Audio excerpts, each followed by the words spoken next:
Hello guys, gagawa naman tayo ngayon ng steam kasaba. Kasaba steam. Ayan. Ako'y nagbalat na ng balinghoy. Ayan. Binalatan ko na at aking i-ir-irin. Ayan. Ir-ir. Ayan. Kakangalay sa braso saka i-ir-ir. Eh, marami-rami din ang aking iner-air na yan.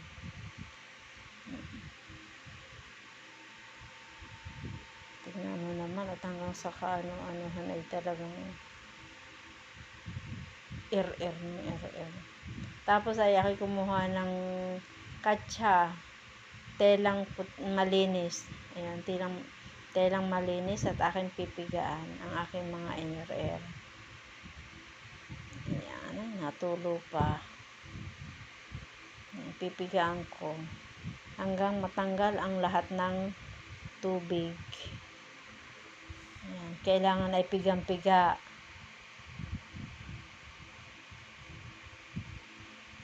Dahil pagka nilagyan mo ng gatas at margarine ay hindi siya magsabaw. Ayan, pigang-piga. Ayan, pagka yung talagang wala ng tubig, eh pwede na.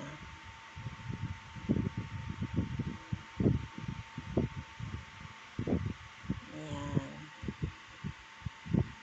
Pagkatapos kong pigain lahat, wala akong tagahawak dyan ng camera. Ayan. Pagkatapos ko siya bigayin lahat, ay lalagyan ko na siya ng gatas. Ayan. Nilagyan ko na ng gatas bago haluin kong mabuti. Yan na hindi ko na nilagyan ng asukar dahil gusto kong ilagay ang asukal ay sa kinayod na nyug. Ayan. Pagkatapos kong lagyan ng gatas ay nilagyan ko na rin ng margarine. Kailangang mahalong mabuti para malagyan lahat ng i-mix na mabuti. Ayan, mix bago aking imomoldehan na.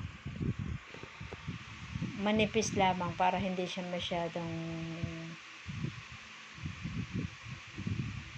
makapal. Manipis lang, ayan. Matipis lang aking inilagay. Yan ay mas maganda kaysa doon sa ang tawag din yung yan ay mas maganda kaysa maruya. Madali pang lutuin. Hindi na kailangan isa-isang piprito. Ayan ay yan. Sama-sama mo na. I-steam mo na. Gayaan. Madali lang. Lulutuin mo lang ng mga 10 to 12 minutes. Ayan, pagka na yun, edi ayan, mold-moldel mo lang. Maliliit lang, isang kutsara. O kahit na, depende sa iyo kung gusto mo, kung gaano kakapal ang gusto mo. Ayan.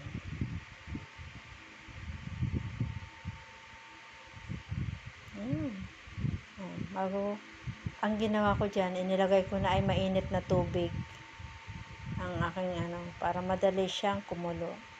Ayan na. In-steam ko na. Diyaran, luto na agad. 10 to 12 minutes lang, luto na. Marami rin akong naluto. Bago, nagkayod ako ng nyug at nilagyan ko ng asukal. Ayan na siya. Diga. Ay, kasarap naman yan. Tingusi. Ayan, kung napapaibig. Yummy.